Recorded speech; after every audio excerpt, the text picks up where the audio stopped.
Full story.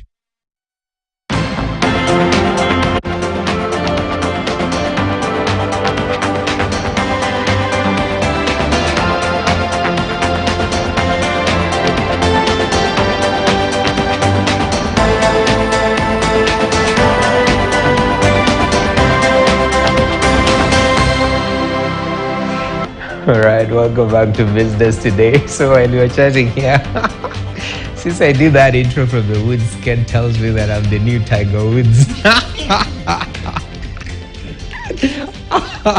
That's funny, man.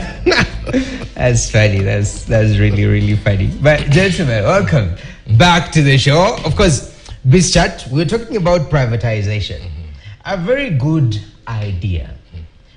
From the onset, then we had some amendments to the privatization bill, and all of a sudden, Parliament were questioning themselves where they are in all this and their role as the public oversight representing us. And here we are. Now we've settled on 35, Ken. So far, do you like the progress? Absolutely, it's fantastic progress. Privatization allows the government to free up resources so that it can focus on the things only government can deliver. In fact, in philosophy, the principle of subsidiarity really says what can be done at the lowest body should be done at that level. So if something can be done by the private sector, the government does not need to be involved. So it frees up resources for the government to do things that only governments can do. So I think it's a good thing, and it will also boost the capital markets. Noah, the last time we did an IPO in Kenya was about 9 years ago. If you look at the US, this year alone, the 6 months, they've done about 63 IPOs. So it tells you we have a very lethargic capital markets, and this could actually be a way of stimulating it. So I think it's good progress, and I think we should continue in that direction. All right.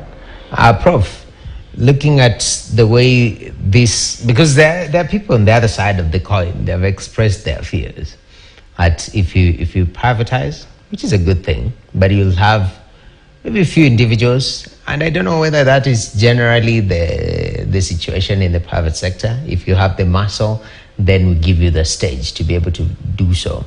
Is that element of, maybe it will be directed to a few individuals, then control and, power, all that, the softness that comes with owning some of this. Is that a concern, or is just, fear that is a phobia that is normal? Those fears are valid. No, privatization is critical because probably what you focus on is efficiency, so that you can actually deliver efficiently and also make sure that the right persons do the right job. However, in a republic, you should not be able to privatize everything, because if you do that, then probably it will operate the private sector way, in which the service will be denied for some people that probably are not able, because private sector is looking at the profit side of it. Again, when you do privatization, you should ensure that it achieves the goal why you privatize, because probably you could actually do privatization and you repeat the same things that are happening the other side.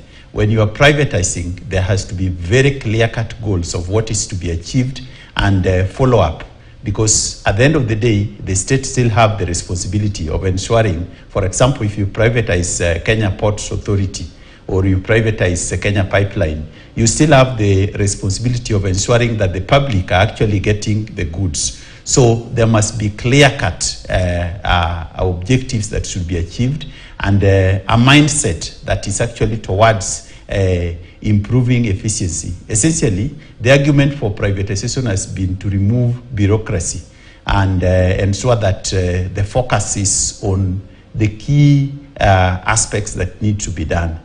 But as you also look at it in privatization, if you take this to the capital markets, you issue an IPO, and it's only the big boys who purchase it, then people will feel that they are being left out. The republic is running away from them. So when we privatize, let's ensure that even when we're doing the normal IPO process, the book building, and also ensuring that we break the shares, let's do it in a way that even the ordinary mwananchi is able to get a piece of the cake and ensure that it is properly run, so that a share, for example, the cost should be lower in the capital market, especially for public firms, that everybody is able to have a piece of it and ensure that there is the good running of the state corporation.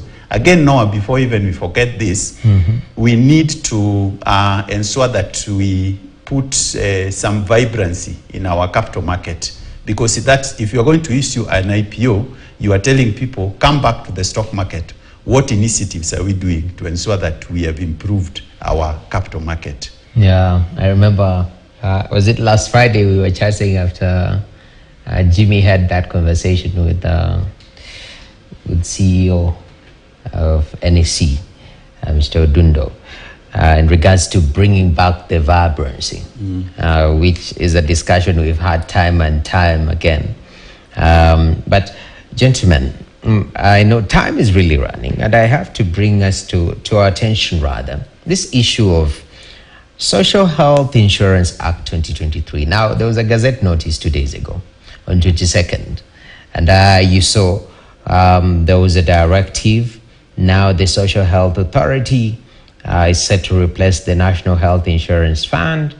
There are quite a number of changes that is coming towards NHIF, and now it's called Social Health Insurance Fund. Chief, people have given us several acronyms there. First of all, I don't know, because it's still unclear the percentages. That is one, how much people. It's something that they're still coming up with, and I know a board has been appointed to oversee this Social Health Authority. I know the chair is Dr. Timothy Olwenyi, who's the chair, and I looked at that name and thought of you, Dr. Tobias Olwenyi, and I was like, are they related?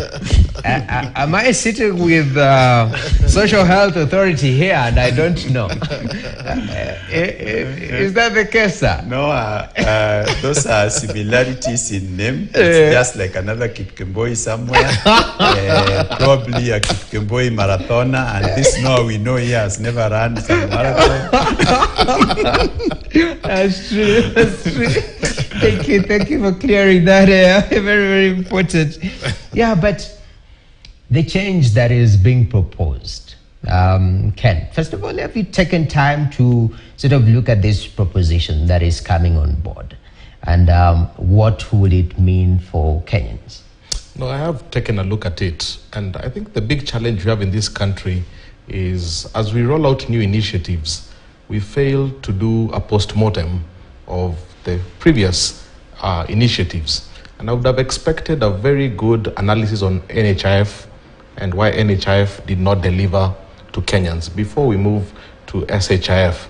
And one of the big challenges of NHIF was the funding of NHIF, and I don't think it's really been resolved in the SHIF. And that's why we can't go a month without me talking about the tax policy, how we raise revenue as a country, because that's a fundamental thing. If you don't have a clear-cut, agreed-upon way of raising revenue, all the other initiatives that depends on the revenue will be affected. And I think SHF might run into the same headwinds, because now you are taxing salaried people even more.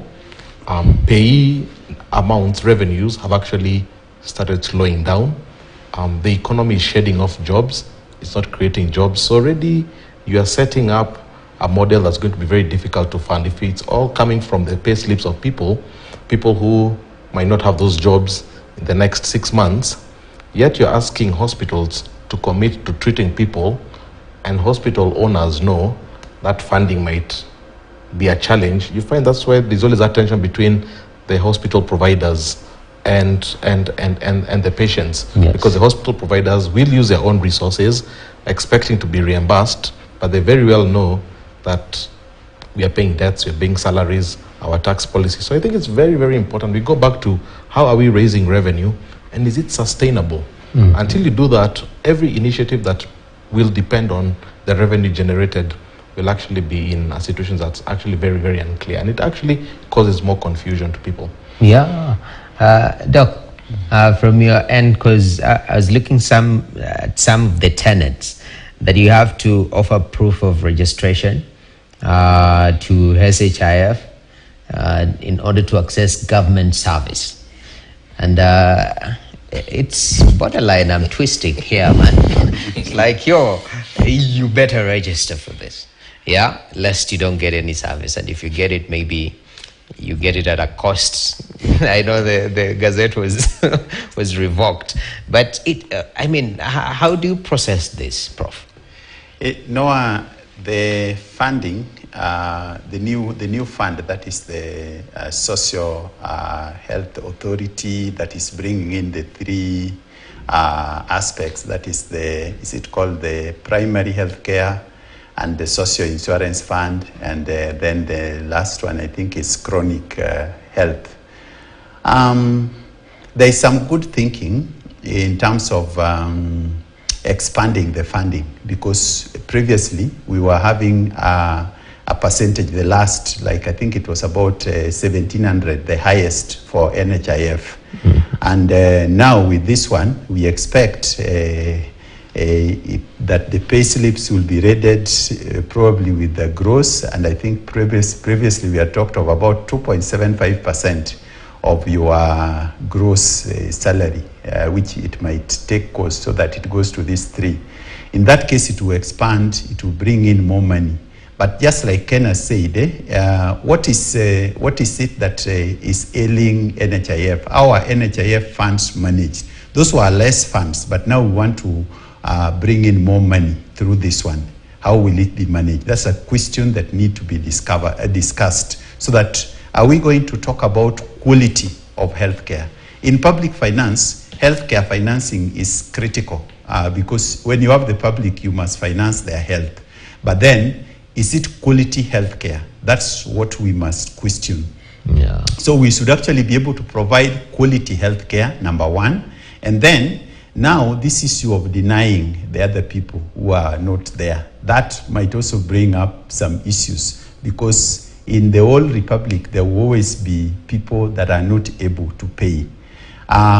Albeit the purpose is to ensure that everyone is mobbed to pay the fund by bringing in the informal sector and making sure that each and every person pays the fund. That's a good idea, by the way. But then, now denying some people health will actually be a problem. It doesn't augur well in public finance. Okay. The other good thing about it is that there will be travel insurance. So if you come from abroad, then you will actually also be able to pay some money. So we get some money. So I think we need to think around the quality in terms of what we want to give. Okay. The chronic part is very good, because sometimes, and as you can see, we have been having chronic diseases that needs to be taken care of. And if the fund can be expanded to do that, that will actually be good. Yeah. Incredible. Gentlemen, our time is up, but before I let you go, of course, I told you this might be a segment. We might even introduce a bumper for it. Dun, dun, dun, dun. Ken, what is something interesting that you learned this week that really stood out for you? Well, for me, I think I've been thinking much about this privatization initiative that's coming on board. Obviously, we don't know which are included in the list of 35. But, when I think of some entities that are monopolies and still end up making losses, I said maybe this is the area where we need to send to the private sector. The private sector in this country has been very subdued. We've had a very bloated government. So if you can have an opportunity to engage private sector more, because that's what drives the economy. That's where most people in Kenya are. Okay. I think we can have some real good paths to prosperity. Beautiful. Prof, what has been arcing you? For you, did you go dig deep? Maybe this is your relative, this chair. No, I'm kidding. That's just a lie. No, but what really have you learned this week that took your interest? We are manufacturing drugs in Kenya, microbiology lab. a good direction.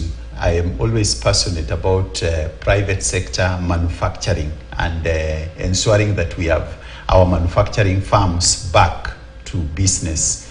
If we can nurture this baby, ensure that we manufacture those drugs so that Noah, your Panadol will be made in Kenya, your diclofenac will be made in Kenya. I don't know which drugs you are using. I would like that. I would like that we have our drugs made from within and quality drugs. Yeah. Let's give them an environment. Let's ensure that we give them incentives so that manufacturing is carried in drugs. Yeah. But not only drugs. Let's think of other things. What else can we manufacture? Okay. Let's have shoes that are being manufactured here. Shirts that are being manufactured here, and quality things, so that when we wear something, we wear made in Kenya. Exactly. So I think let's mop up everything that we can do to enhance small scale industrialization. Definitely, Yeah. Prof, when you say I don't know what drugs you're using, it's connotating something else. You look like you're drugged. Madawa ya Yeah. For me, one thing that stood out, Yes. as we finish, is a friend of mine, a colleague of mine, actually Jimmy, normally posts on his status useless information, every weekend. One of the useless information that I learned was that the octopus has 3 hearts. All right? One I think is for a normal supply. The other ones, I don't know where they're sending the blood to. But if somebody calls you an octopus, just know you've displayed different sides of your heart. And it's kind of fascinating, man. I never thought about that. You guys have given deep analysis of privatization or manufacturing of drugs. Then I'm here with octopuses. But where does Jimmy get the stories? We'll ask him next time. Definitely. But gentlemen, we really appreciate your time and your input. Thank you very much, Ken Gishinga, Dr. Tobias Olweni, for your input right on business today. And thank you very much for joining with us throughout the week. We really do appreciate that kind of commitment. My name is Noki Pimboi. Have yourself a blessed evening, a blessed weekend, and I won't use Ken's spot of don't do something that I wouldn't do, but up next we have New York KTN. Stay tuned.